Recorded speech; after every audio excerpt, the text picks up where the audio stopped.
Welcome into the Nick Saban Show, presented by Truckworks. Two of the best teams in the country squared off at Bryant-Denny Stadium. LSU comes out on top 46-41. A lot of credit to LSU, great atmosphere, and it was one of those games that you'll look back and you'll break it down 100 different ways. Well, I told the players after the game, you never want to waste a failing. Right. You always want to learn. There's a lot of lessons to be learned in a game like this, but especially in the first half. Not to take anything away from LSU, I think they have a great team and they did a great job in the game, and we couldn't stop them in the second half when we needed to, when we got back in the game. But we made so many mistakes in the first half that were so costly in terms of turnovers. We intercept the pass that, we got 12 guys on the field because of a substitution error. They get the ball back before that. I mean, it was 19-13, and we have the ball. And with 3 minutes and 40 seconds to go in half. That's and right. The score ends up 33-13 by halftime. So didn't finish the half very well. It's like basketball, man. You can't let teams go on a run, and we just put ourselves behind the eight ball. But I will say this: I was very proud of the way that our players came back in the second half, got back in the game, and actually gave themselves an opportunity to win. So So that's something to be said and learned from, too. Yeah, the fight's there. We start off with our first half highlights.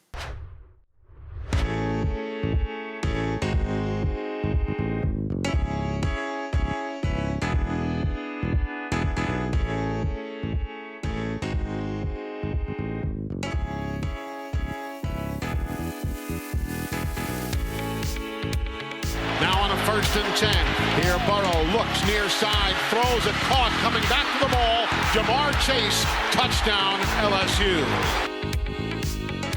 Now the punt towards Waddle. Sails to the 22. He'll make the grab. He is being caught, but he gets away. He'll circle to the near side 20, up the left side 30, up the left sideline 40. He cuts inside at the 45-40, down to the 30. He's got escorts. He'll angle to the right side, to the 5, to the 2, to the 1. Touchdown! Jalen Waddle. 1st and 10, Bama from their own 36-yard line. 6:53 remaining in the half. Here's Tua. Looks left, throws. Devontae behind the defense. Accelerates down the left sideline. There you go. There's your points. Devontae Smith. Wide receivers in tight on both sides. Chase is on the left. They look his way and throw. Touchdown. It'll go to Hilaire coming out of the backfield. So it's 33-13 as we go into the locker room. What was the message at halftime to the team? Well, and as I said in the opening statement, we didn't finish the half very well. They scored 14 points in the last 35 seconds of the half, and they're a very good 2-minute team. They scored 5 or 6 touchdowns 2 minutes before the half, right. Stealing scores. So it was part of our plan not to give them the ball back. We did, and they converted, and then we turned it over and they converted again. So you go in at halftime and you're really feeling sort of down and out that you're down by 20 points. And I told our players, I said, look, everybody's got to check their whole card.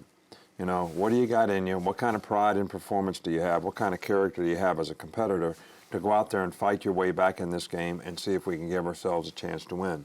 And our players really responded to that. Everybody on the team did. And, we put ourselves in a position where we had a chance in the end and made a lot of plays in the second half, played a lot better. But when it came right down to it, and we had to get a stop on defense, we couldn't do it in the end. And that was the difference in the game. We've got a lot more to do tonight on the Nick Saban Show. Stay with us.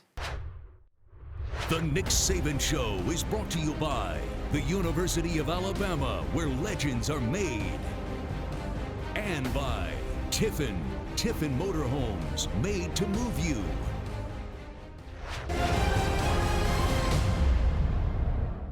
Welcome back to the Nick Saban Show. You're coming out of the locker room. You'd said all week that this is one of those teams, LSU, you had to get behind the sticks. It was important defensively to do that. Right, and I think that it was so important because they got the ball to start the second half. They won the toss and deferred, that we got to stop that first time out of the box, and we did that. So that was really, really key to turning the momentum of the game, I think. And I think we actually shut them out the whole third quarter.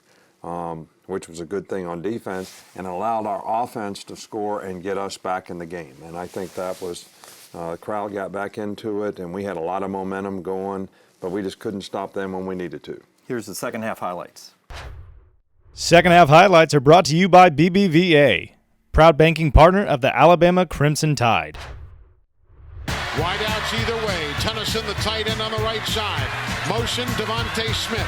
Tua stands in, looks, launches one of the end zone. Najee had it, holds on. Touchdown, Alabama! 15 yards. Shane Lee comes in.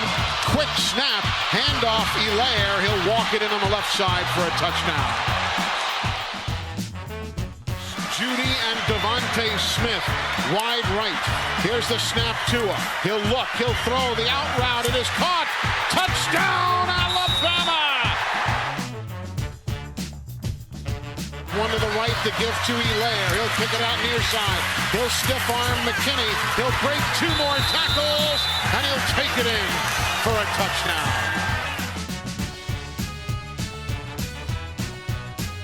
Of Houdini and some other magicians to pull this one out. But here's Tua. He's going to try. He'll throw to Devontae Smith. He's going to make the grab.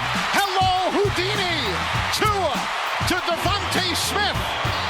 85 yards. Touchdown, Alabama. So LSU wins at 46-41. This was the marquee game in college football. The country had been talking about it for 2 weeks, and now it's the next step for Alabama. Well, and as I said before, there's a lot to learn from a game like this, but the most important thing for our team is to learn the lessons and complete the season the way we need to complete the season. We may not control our own destiny, but if we complete the season the way we need to complete the season and we were capable of completing the season, we can see where it takes us. All right, but we're going to have to learn from the things that we didn't do well in this game and certainly improve on those things. So that we can do that. But we've been in this position before where we've lost a game and then we finished the way we needed to. I mean, it happened in 2011 when LSU beat us here. So that's the thing that we can control now is how we play, and that's the most important thing for our team. All right, stay with us. Still more to come tonight here on The Nick Saban Show.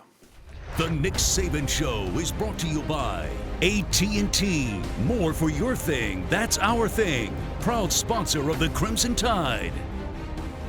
By Coca-Cola, share a Coke. And by Aflac.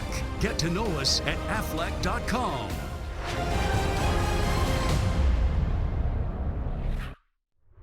Welcome back to the Nick Saban Show. Here we always do the turning point of the game. Let's go to the fourth quarter where the offense is scoring and now the defense needs to stop. Yeah, well, I guess all the things we talked about in the first half were like digging a hole for yourself. So we really worked hard to get out of that hole, and I'm really proud of our players. But then when we got twice, our offense scored and we were within one score, we could not get a stop on defense when we needed to, and they went down and scored and answered. And we had some opportunities on third down, and I think that was the big turning point in the game because regardless of what happened prior to that, we got it to that point, and with the stop, we could have got the lead in the game. Every week, Mercedes-Benz takes us behind the scenes. This week, we go behind the scenes with Steve Sarkisian. Tell me a little bit about Steve. Well, Sark has been a great addition to our staff. He was here before and was really a positive influence on, the offense. And the fact that he went and was the coordinator of the Atlanta Falcons for 2 years, I think he's a much better coach now because of that experience. And the players really like him. He's a great teacher, very well organized, works well with the other coaches, and he's done a really, really good job with our offensive players. Here's more with Maggie Hetzel. Steve Sarkisian, offensive coordinator, quarterback coach. Let's go, bring it back, bring it back. Bring it back, get our hips right, let's go. All right, Coach, so been in college, been in the NFL, been at Alabama before, now back to Alabama. What's it like to be back here? It's great to be back. It was a really good experience in 2016 when I was here. Had the chance to be with the Falcons the last 2 years in a great offense and a couple great Alabama former players in Julio Jones and Calvin Ridley. So when this opportunity came back from Coach Saban, I really kind of jumped on it. You know, it was a tough decision to leave the first time, and so to be able to come back this season, I was really looking forward to it. And you inherit one of the best quarterback rooms in the nation. So what is that like walking into a room like that? Well, it's a room that's got a kind of a mix of a lot of experience and then a lot of youth. Obviously, we all know what Tua's accomplished here the past couple seasons. Mac Jones, who's been in that room now for the past few years as well, has got a wealth of experience and knowledge of the offense. And then you've got a couple true freshmen in there in Paul Tyson and Talia. So you have to coach to the starter, Tua, and make sure you're bringing all those other guys along to get them prepared if their number's called upon. What traits do you look for in a quarterback, being able to see what they have in the NFL and have in college and what they need to have to get to the next level? Well, I think some key components. I think the really good quarterbacks are really natural competitors. It doesn't matter if you're playing horse in the park, if you're shooting pool, or if you're playing for an SEC championship on the football field. They've got an innate competitive nature about them that drives the great quarterbacks. And then two, the ultimate goal, right, when you throw a pass is to complete the pass, is do they throw catchable balls? Are those balls that they throw, even when they're to the right guy, are they putting the ball in position to be caught by the receivers, tight ends, or running back? So those two things, I think, they have to have those two to get started. There you go. Good, good, good, good, good. Time now for our KS Services game analysis. Coach, the board's yours. Big punt play here. Yeah, well, this is kind of a little, most of the time people think that when you try to block a punt, everybody goes and blocks a punt. And because of the way people gap protect, we had 4 guys rushing this particular punt, which is more than normal if we're in a return. And then it was a late wall return for Jalen Waddle. But we would bring this corner in, and the corner is actually going to be one of these guys. Cajo is going to be one of these guys. We're going to try to jam this guy up right here. This guy's going, 18's going, we're trying to jam this guy up here, and they're going to block down, and we're trying to collect them. All right, so we're trying to make them block the guys, collect them. Everybody's going to block down to our right, and then we're going to late wall to the left. So you can kind of see this thing develop. And Patrick is actually, you see Smitty coming for the block. Patrick Surtain is actually supposed to go over and cut off the gunner. He doesn't get 17 cut off, which is their best gunner, and he has actually a chance to make this play. He grabs face mask here and a little bit of a missed call. But you can kind of see the players who are rushing are all coming to form the wall. All right, so 14 should block back to the returner until the returner gets to him. He does that. It's a great job by Jordan Battle. Doing what we call pull off a clip, instead of hitting a guy here, just put your shoulder down, run by him, screen him. Waddle does a great job of using the speed up the field. You see 18 and 6 getting a good block here, and they were late wall guys. And just a big play in the game, but a little different type of return for a touchdown. It's the first time this year we've not had a return that went for a big play or a block that became a big play because we blocked a couple punts. But this was kind of a little bit of both, and an interesting concept. The Nick Saban Show is brought to you by Cooper Tires. Roll Tide on Cooper Tires. Visit coopertires.com for a retailer near you. Ask the Coach is brought to you by Academy Sports and Outdoors. Hey, Coach. So we have so many freshman players on this team this year. How do you help them prepare for an offensive or defensive scheme that they may not have experienced yet in their playing career? Well, Dominic, I think, it's much more difficult to play young players on defense in this day and age because the multiples of things that you see in the spread are much more complicated and complex in terms of adjustments that you have to make than they were, let's say, even 7 or 8 years ago. So, and the thing about it is that with our young players, we usually see something different than what they practiced. And when young players sort of understand the concept and have the basics down, it's easier for them to adapt in a game. And because of the injuries we've had, some of our young players have had to play maybe before they're ready. But we've been really pleased with the progress that they've made all year, and they've gotten better and better. And I think eventually these guys are going to be really good players for us. Our profile player this week is Tua Tagovailoa. He battled through a lot to play in this football game. And how did you think he competed tonight? Oh, I think he competed great. I mean, you know, of all the guys I've ever coached, you know, the personality that this guy has, upbeat, always positive, always trying to do things the right way, you know, really has, you know, great character as a person. His family has done a wonderful job, you know, with him, and God, he represents, you know, everything that you want in a program as well as anybody that we've ever had. And he certainly showed he's a warrior tonight by going out there and playing the way he did in the game. You know, and I think he played well in the game. I think he may have been, because of the practice that he missed over this period of time through this injury, that might have affected his timing a little bit. But other than that, I thought he did a really nice job for us. Let's learn more about Tua Tagovailoa as he sits down with Meggie Hetzel.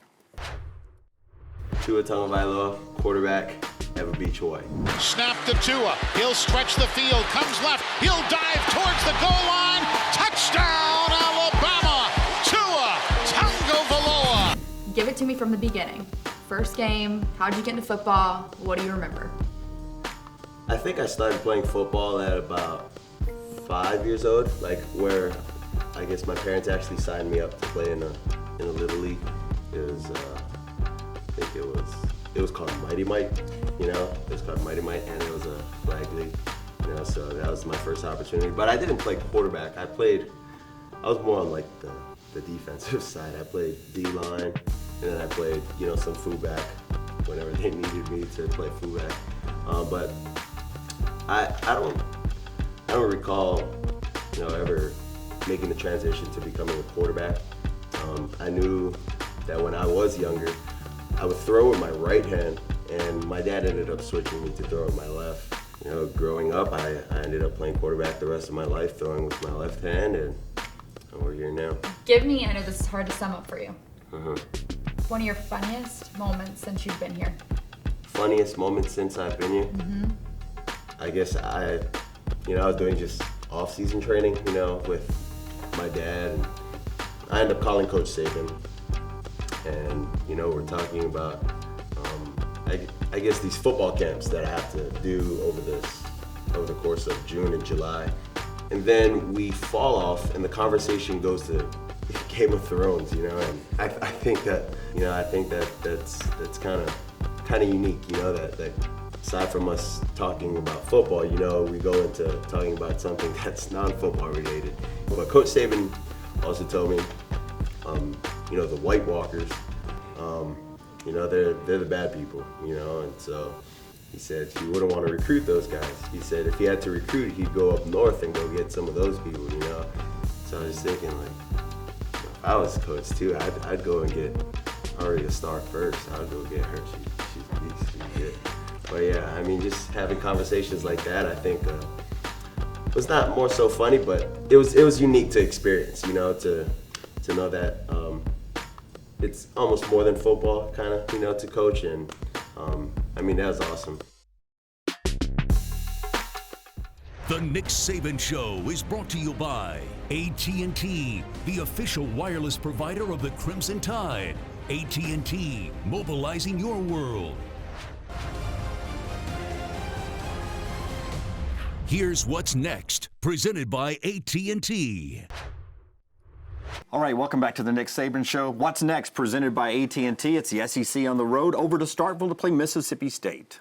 Well, this has always been a difficult place for us to play, and I think they got their quarterback back, and they're coming off a bye week, so this will be a challenging game for us. The biggest thing I'm concerned about is how does our team respond to, you know, what happened in this game, and how do we take these lessons and improve our team and our chances of being successful in the future, and I think that's the number one thing we have to be concerned about. We hope to see you all at the stadium in Starkville, and then right back here next week on the Nick Saban Show.